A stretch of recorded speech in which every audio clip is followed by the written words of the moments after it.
The easiest way to lose $12 million is to laugh before you look. The auction yard behind Whitmore Luxury Auto Group was where unwanted cars came to disappear.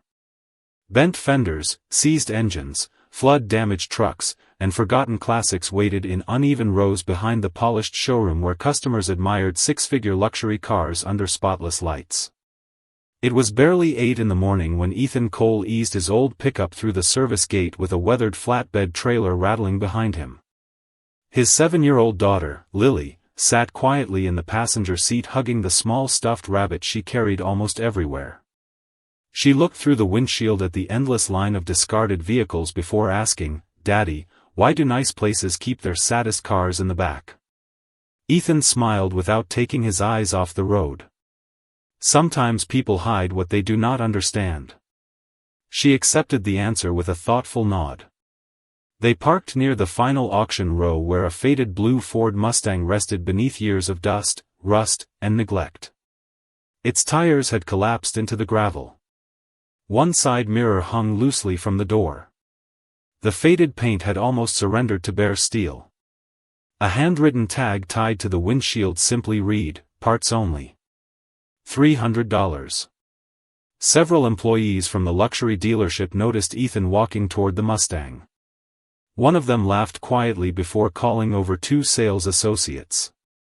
Within moments, a small crowd had gathered, amused that someone had shown genuine interest in what everyone else considered scrap metal. Grant Keller, the dealership's acquisitions manager, folded his arms and watched with an amused grin. "You drove all the way here for that?" Ethan crouched beside the Mustang without answering. Instead of opening the hood, he studied the rear wheel opening, then the rocker panel, then a narrow section beneath the driver's door where old dirt had collected for decades. He reached into his jacket pocket, removed a small tape measure, and quietly measured the distance between 2 body reference points. Grant exchanged confused looks with another employee.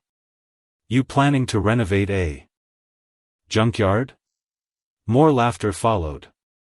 Ethan simply wrote one number inside a small notebook before closing it again. Lily climbed down from the truck and stood beside him. "Is this the car?" she whispered. Ethan nodded. "I think so." She looked at the rust covering nearly every panel. "It does not look very special." Ethan gently brushed a thin layer of dust from the lower rear quarter panel with the back of his hand. "Neither do a lot of important things." At that moment the glass showroom doors opened and Vanessa Whitmore stepped outside. At 31, she had built Whitmore Luxury Auto Group into one of the fastest-growing luxury dealerships in the region. Every employee straightened when they saw her approaching.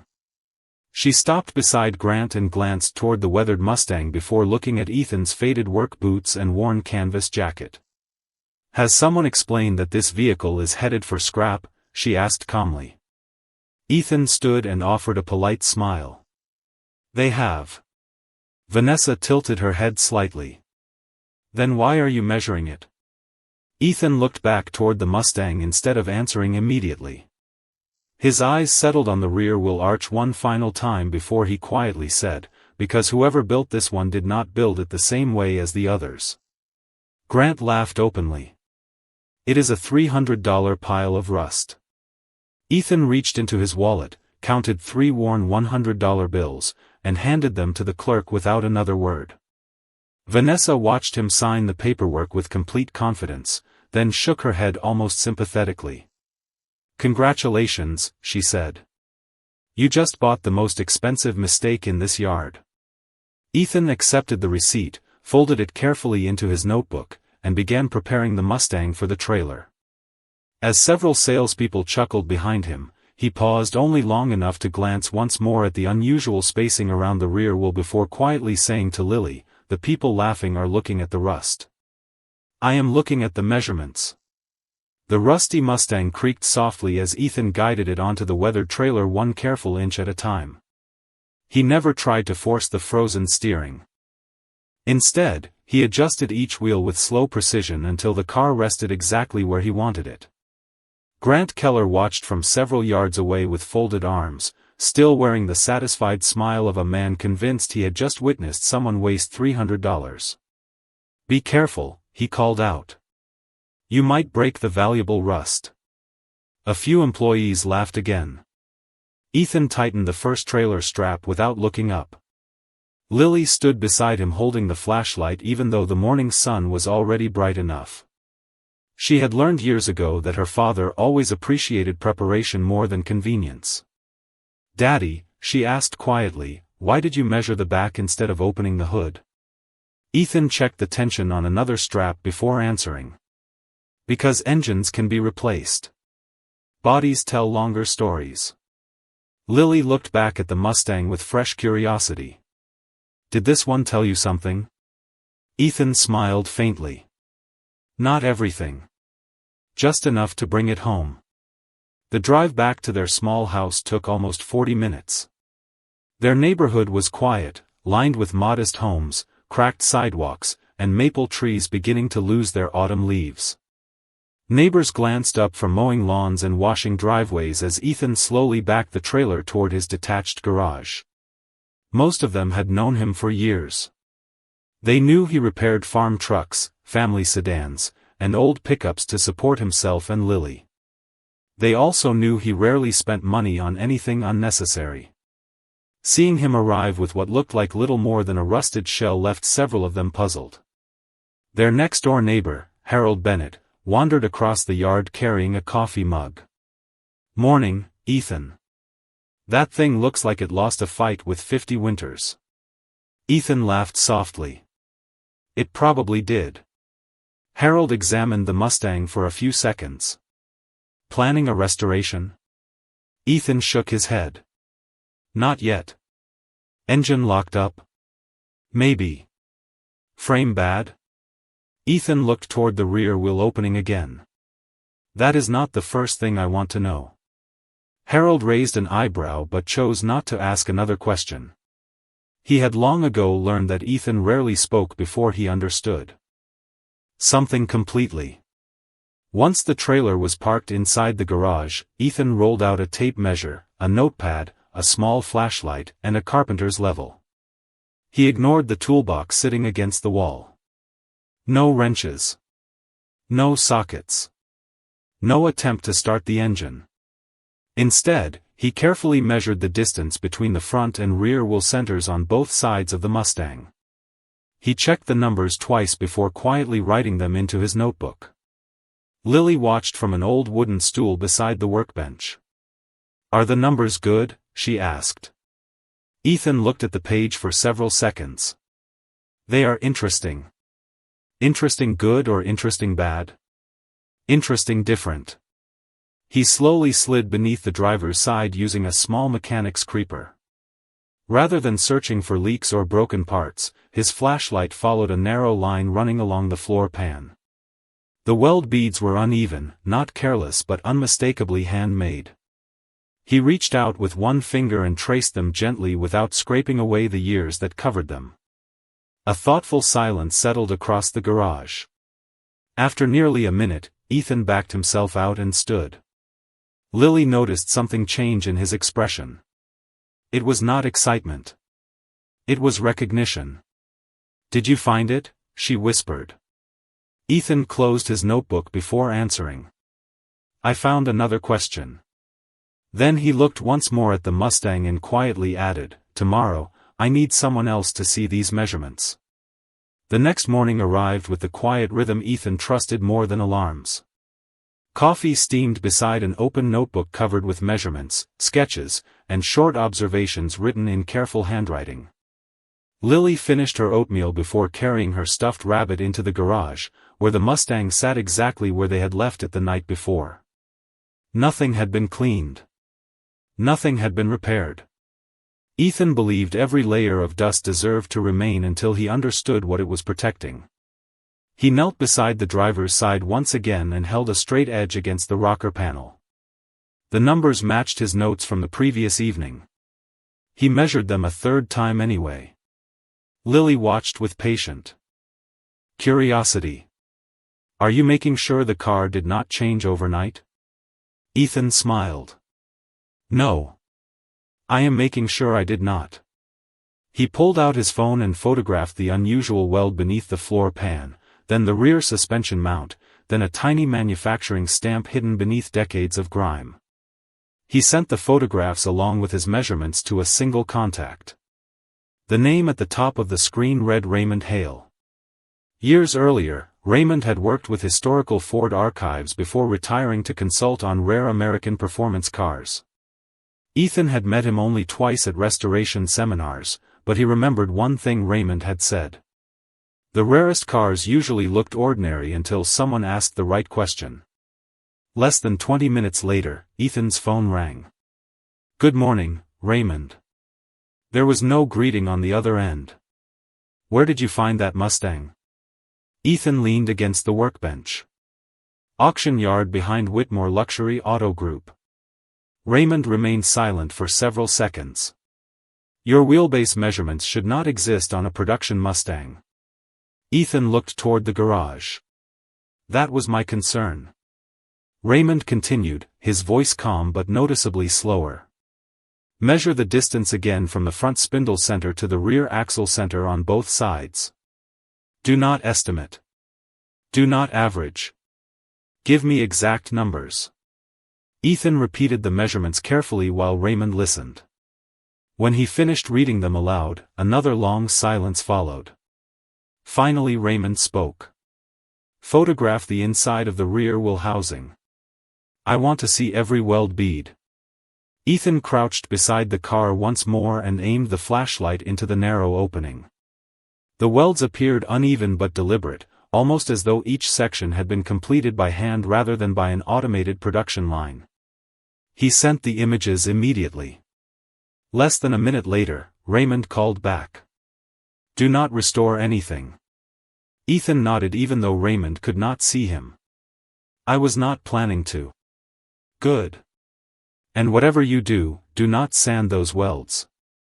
Lily listened quietly before asking, "Is something wrong with the car?" Ethan smiled gently. "Maybe something is right with it."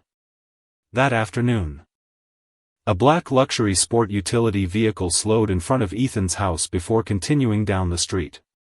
An hour later it drove past again. Harold noticed it from across his yard but thought little of it until the same vehicle returned a third time just before sunset. Inside Whitmore Luxury Auto Group, Grant Keller stood in Vanessa Whitmore's office looking at a printed copy of the auction records. "The mechanic who bought the Mustang called Raymond Hale this morning." Vanessa looked up from her desk. "How do you know?" Grant placed his phone beside her coffee cup.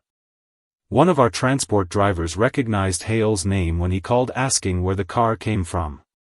Vanessa stared at the file for a long moment before quietly closing it. "Offer him $2,000.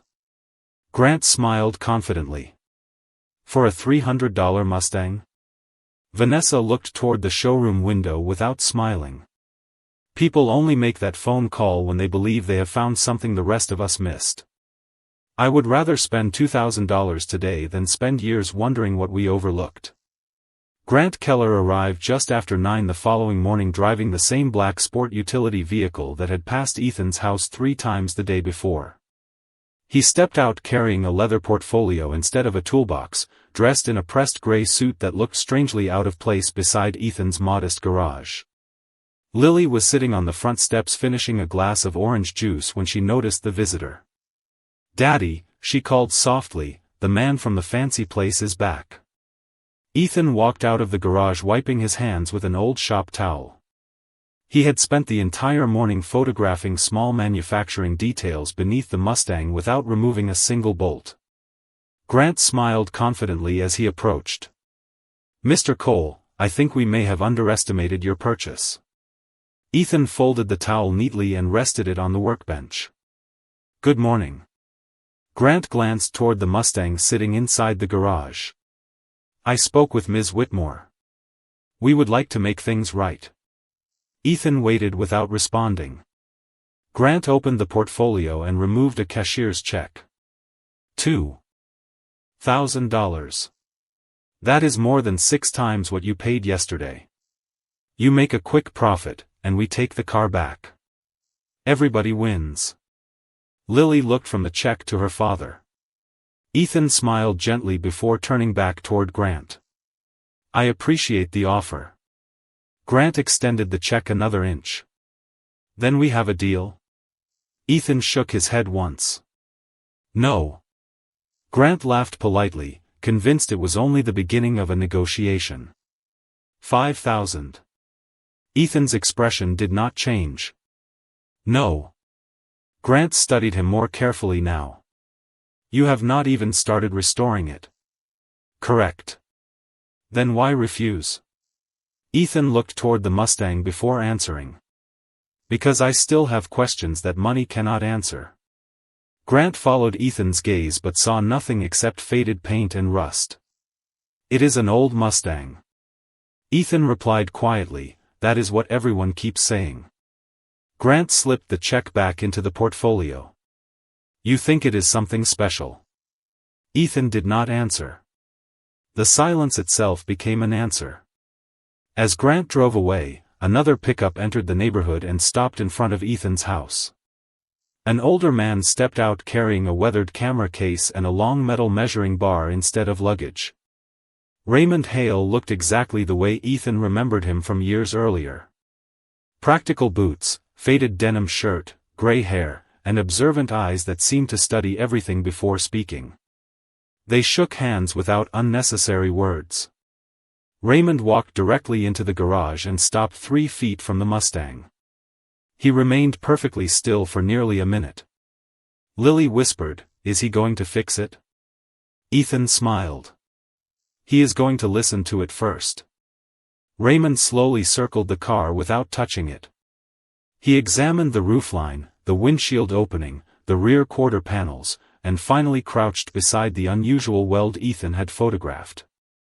He removed a small flashlight from his pocket and studied the metal for several long moments. Then he quietly measured the wheelbase himself. When the numbers matched Ethan's notebook, he nodded almost imperceptibly. "Your measurements were accurate," he said. Ethan handed him the notebook without speaking. Raymond compared every figure before looking back at the Mustang. "I have inspected hundreds of first-generation Mustangs."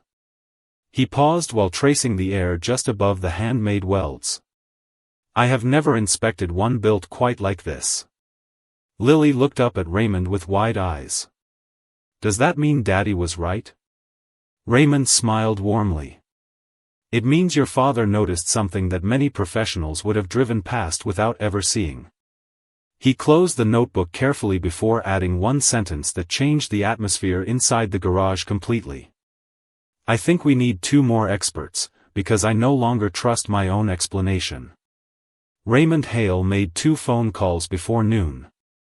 He spoke quietly, shared only measurements instead of conclusions, and asked each person to leave their assumptions at home. By early afternoon, 2 vehicles rolled into Ethan's driveway within minutes of each other. The first belonged to Margaret Lawson, a retired Ford manufacturing engineer whose career had been spent studying production methods rather than collecting rare cars. The second carried Victor Sloan, a nationally respected restoration specialist known for returning priceless American classics to factory condition. Neither expert had met the other before. Neither knew exactly why Raymond had asked them to come. Ethan greeted both with a simple handshake before leading them into the garage. The Mustang remained exactly where it had been the day before. Dust still covered the hood. Rust still framed the wheel openings. Nothing had been polished. Nothing had been disassembled. Margaret noticed immediately. "You have not touched it." Ethan nodded. "I did not know what I was looking at yet." She smiled with quiet approval. "Good answer." Victor walked slowly around the Mustang, studying the body with the practiced confidence of someone who had restored hundreds of classic cars. After only a few minutes he folded his arms. "Somebody modified this decades ago. Interesting work, but still a modified Mustang." Margaret said nothing. Instead, she crouched beside the rear suspension mount with a flashlight. Raymond handed her Ethan's notebook. She compared the measurements, then measured the wheelbase herself. Her expression remained calm, but she repeated the process a second time. Victor watched with mild amusement. "You are not going to find factory perfection on a car like this." Margaret stood and looked directly at him. "That is exactly what concerns me." Victor frowned. "Why?" She pointed toward the floor pan without touching it. "Because factory production usually eliminates small inconsistencies. These welds are inconsistent in a very consistent way." Victor looked again. His confidence softened slightly. Raymond quietly added, "That is what caught Ethan's attention first." Ethan remained beside Lily without interrupting. Lily sat on her wooden stool, watching each expert reach a different conclusion. She leaned toward her father and whispered, "Are they all looking at the same car?" Ethan smiled gently. "Yes. They are just asking different questions." Margaret continued examining the underside while Victor finally knelt beside her. For the first time that afternoon, he removed his own flashlight. The garage grew unusually quiet. After several long minutes Victor spoke more softly than before. "These welds were not made by an amateur." Margaret nodded. "No. They were made before efficiency became the priority." Raymond looked toward Ethan. 3 people. 3 different explanations. Ethan asked only one question. "Do any of them fit every detail?" No one answered immediately. Margaret slowly walked to the front of the Mustang and examined the radiator support. Victor inspected the inner fender. Raymond studied the handwritten measurements again. Each expert found another clue, but every new clue weakened the explanation they had arrived with only moments earlier. Finally Victor stepped back and exhaled quietly. "I came here expecting to identify a restoration project." Margaret closed her notebook. "I came expecting to verify unusual production work." Raymond folded his arms. "And I believed we were looking at an undocumented engineering variation." Ethan looked at each of them in turn. "Now what do you believe?" The 3 experts exchanged silent glances before Margaret answered on behalf of all of them. "We believe this car should not exist in the form we are seeing it." The word settled over the garage with unexpected weight. Then Lily slowly climbed down from her stool, reached beneath the driver's seat to retrieve her stuffed rabbit that had slipped from her hands earlier, and paused. Her fingers touched something cold beneath the seat rail. She looked up at her father with quiet curiosity. "Daddy, there is a little metal tag under here that does not look like it belongs to the seat." Every conversation inside the garage stopped the moment Lily spoke. 4 adults turned toward the driver's seat at once, but none of them rushed forward. Ethan knelt beside his daughter first. "Show me what you found." Lily carefully pointed beneath the seat rail without pulling on anything. A thin strip of dull metal rested against the floor where decades of dust had almost hidden it completely. It was no larger than a house key and partially covered by hardened dirt. Ethan looked toward Raymond before reaching for it. Raymond raised one hand. "Wait." He removed a pair of cotton gloves from his jacket pocket and handed them to Ethan. "If it has been there since the beginning, we only get one chance to preserve it." Ethan slipped on the gloves and gently loosened the small metal tag without forcing it. After nearly a minute, it came free. He laid it on a clean white shop towel beneath the garage lights. Margaret leaned closer first. Victor followed. Raymond adjusted his reading glasses. Across the surface of the tag, barely visible beneath years of oxidation, were several stamped characters unlike any standard production identification they expected to see. Some letters appeared upside down. Others were separated by tiny hand-punched marks rather than machine spacing. Raymond frowned. "That is not a public production code." Margaret looked at him. "Do you recognize it?" He hesitated. "Not exactly. But I recognize the format." Victor folded his arms. "Could someone have made it later?" Margaret immediately shook her head. Not without removing the seat decades ago and placing it where nobody would ever see it again. Ethan remained silent, watching the three experts study the tiny piece of metal more intensely than they had studied the entire car only hours earlier. Lily looked up at her father. "Did I find something important?" Ethan smiled gently. "You found something people stopped looking for a long time ago." Raymond carefully photographed the tag from several angles before opening his laptop. He connected to a private archive that was unavailable to the general public, searching through internal engineering records he had accumulated over decades of historical research. Minutes passed in complete silence except for the sound of keyboard keys. Finally he stopped typing. His eyes remained fixed on the screen. Margaret noticed the change immediately. "What did you find?" Raymond answered quietly. "Nothing." Victor looked confused. "Nothing?" Raymond nodded slowly. "That is exactly the problem. This code does not appear in any production database, restoration registry, supplier archive, or engineering release I can access." Margaret took another look at the tag. "Then where would it belong?" Raymond closed the laptop halfway before answering. "Possibly somewhere that was never intended for public records." The garage became very quiet again. Ethan looked toward the Mustang. "A prototype?" Raymond did not answer directly. Maybe something even earlier." At that exact moment his phone rang. The caller identification displayed the name of an old colleague who had spent 30 years preserving confidential Ford development documents before retiring. Raymond answered immediately and described the code without mentioning the car. The voice on the other end interrupted before he finished. Raymond's expression changed from curiosity to disbelief. He slowly walked away from the others to hear more clearly, but everyone could see the surprise in his face. After several minutes he ended the call and returned without speaking. Victor finally broke the silence. "Well?" Raymond looked directly at Ethan.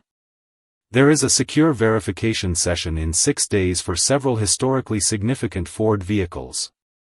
My colleague wants this Mustang there." Margaret raised an eyebrow.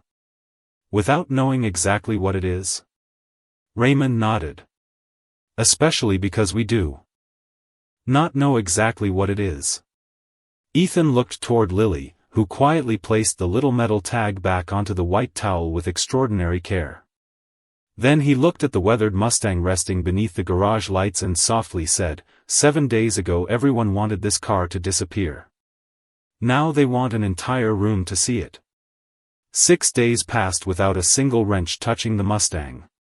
Ethan refused every suggestion to clean it, polish it, or replace even the smallest fastener. Each morning he simply uncovered the car, checked that the small metal tag remained safely protected inside a clear evidence sleeve, and covered the Mustang again before leaving for work. The 7th morning arrived beneath clear October skies. Ethan secured the Mustang onto his trailer with the same careful movements that had first drawn Lily's attention. She climbed into the pickup holding her stuffed rabbit and looked toward the garage one last time. "Do you think they will finally understand today?" Ethan started the engine before answering. "Today they will have the chance." The verification center occupied a quiet building outside Dearborn, where automotive historians, engineers, museum curators, and invited collectors gathered several times each year to evaluate historically important vehicles.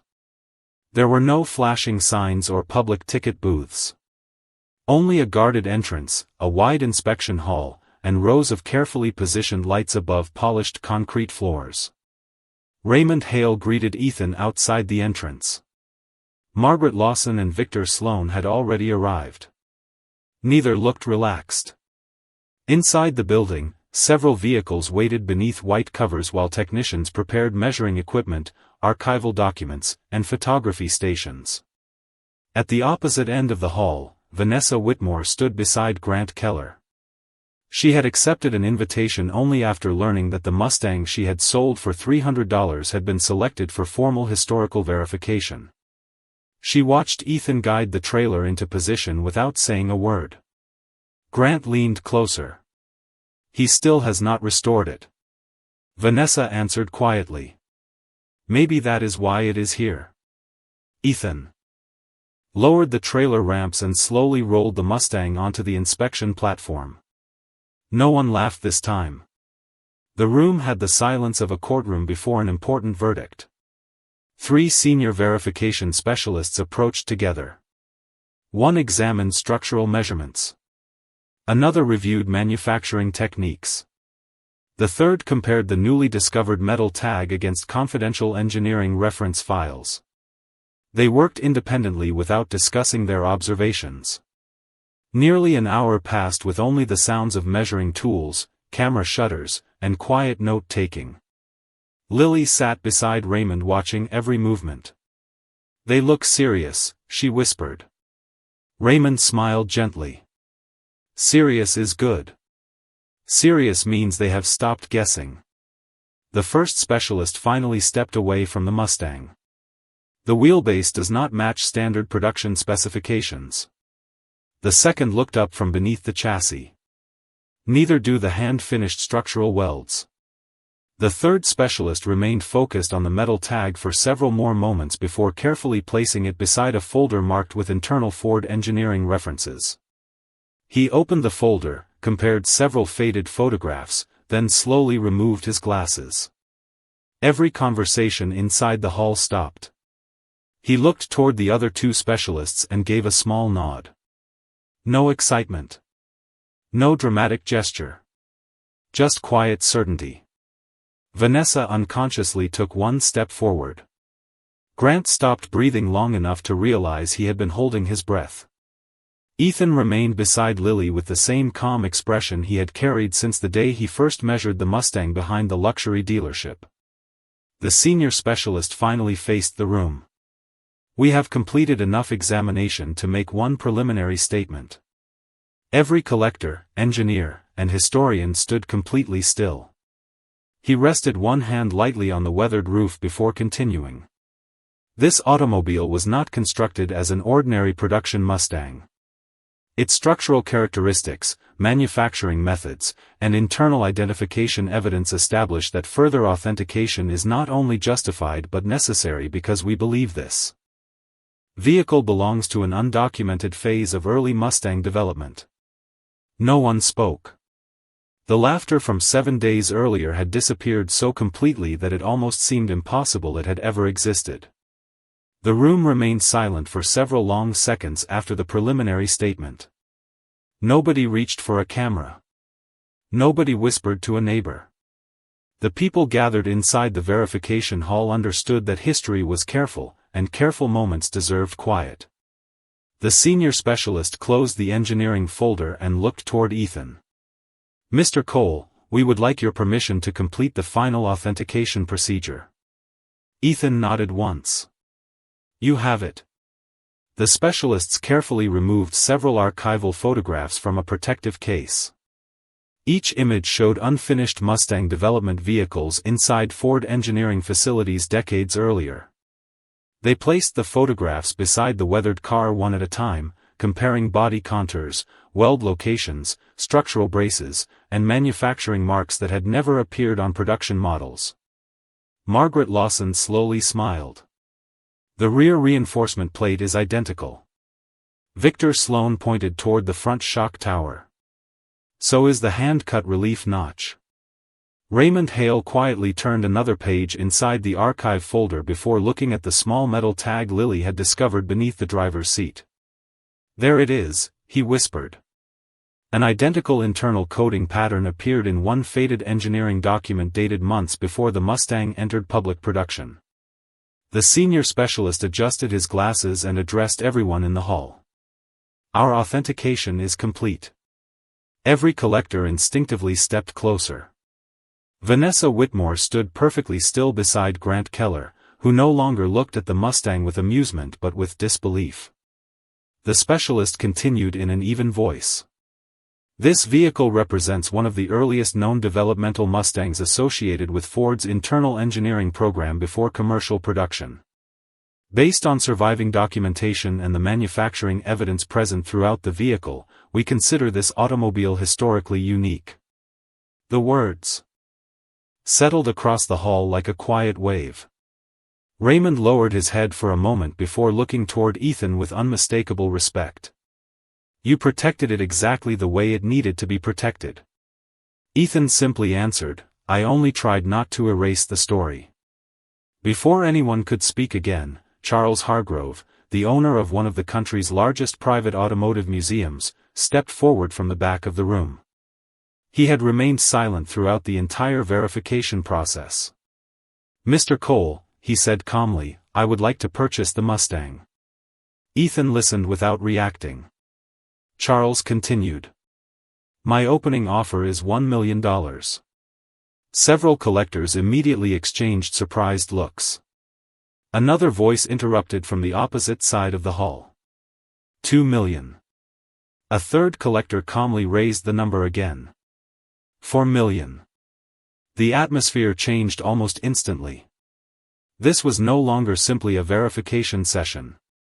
It had become an impromptu negotiation among some of the most serious collectors in the country. Charles remained composed. $6 million. Another bidder answered without hesitation. $8 million. Vanessa slowly turned toward Grant. 7 days ago we sold that car for $300. Grant lowered his eyes. I know. The room grew quiet once more as Charles looked directly at Ethan. $12 million. Nobody responded. Even the competing collectors remained silent. Charles spoke again before anyone else could. On one condition. The Mustang will remain exactly as it sits today. Every weld, every scratch, every layer of age will be preserved because that is the history I am buying. Ethan looked toward Lily. She held the small evidence sleeve containing the metal tag with both hands as though it were something far more important than money. Daddy, she whispered, he wants to keep Grandpa's story. Ethan smiled gently before looking back at Charles. Then we are finally talking about the same thing. Charles Hargrove's offer remained suspended in the quiet air as every person inside the verification hall waited for Ethan's answer. $12 million was more money than most people in the room would earn in several lifetimes, yet Ethan did not reach for a contract or ask for another bidder. Instead, he looked at the weathered Mustang one more time. His eyes moved slowly across the faded paint, the uneven welds, the worn driver's door, and finally to the small metal tag resting safely inside its protective sleeve in Lily's hands. After a long silence, he turned toward Charles. Before I answer, I have one request. Charles nodded immediately. Name it. Ethan spoke calmly. When people stand in front of this Mustang years from now, I do not want them to remember the auction price first. I want them to understand why the car still looks exactly like this. Charles smiled with genuine respect. Then that is exactly how it will be displayed. Every mark will remain. Every discovery will be documented. The story will be told before the number. Ethan extended his hand. Charles accepted it without hesitation. There was no dramatic celebration. No cheering crowd. Only a quiet handshake between two men who understood that history carried responsibilities as well as value. Around them, the collectors lowered their bidding cards. None of them argued. None of them attempted to raise the price further. They recognized that the decision had never been based on money alone. Vanessa Whitmore slowly walked toward Ethan. Her confident posture from 7 days earlier had disappeared, replaced by quiet humility. Mr. Cole, she said softly, I owe you more than an apology. I looked at your truck, your clothes, and that Mustang, and I decided who you were before I asked a single question. Ethan met her eyes with the same calm expression he had carried from the beginning. Most people make decisions with their eyes before they use their minds. Vanessa nodded. I hope I remember this day for the rest of my career. Ethan offered a small smile. That would make it valuable for both of us. Grant Keller stepped forward next. I laughed when you measured the wheelbase. Ethan looked at him without judgment. Grant lowered his head slightly. I should have asked why. Ethan answered quietly. Curiosity usually costs less than certainty. Raymond Hale closed the archive folder and looked around the room filled with engineers, historians, and collectors. Today was never about discovering a valuable Mustang, he said. It was about discovering the value of patience. Margaret Lawson nodded in agreement. Machines cannot explain themselves. They need people willing to listen before they speak. Lily walked over to her father and slipped her hand into his. Daddy, does Grandpa know what happened today? Ethan looked toward the Mustang resting beneath the bright inspection lights. I think he knew the day he decided not to change it. Lily smiled. He was waiting for the right people. Ethan gently squeezed her hand. Yes. And the right people finally learned to look a little longer. Late that afternoon, Ethan secured the Mustang onto his trailer exactly as he had done a week earlier. The straps were tightened with the same careful hands. The old pickup started with the same familiar sound. Nothing about him appeared different, even though everything around him had changed. As he slowly drove away from the verification center with Lily beside him, the people who remained inside did not continue talking about $12 million. They talked about the quiet mechanic who refused to polish away history, the little girl who noticed what every expert had missed, and the simple truth that the greatest treasures are often hidden beneath the very imperfections the world is quickest to dismiss.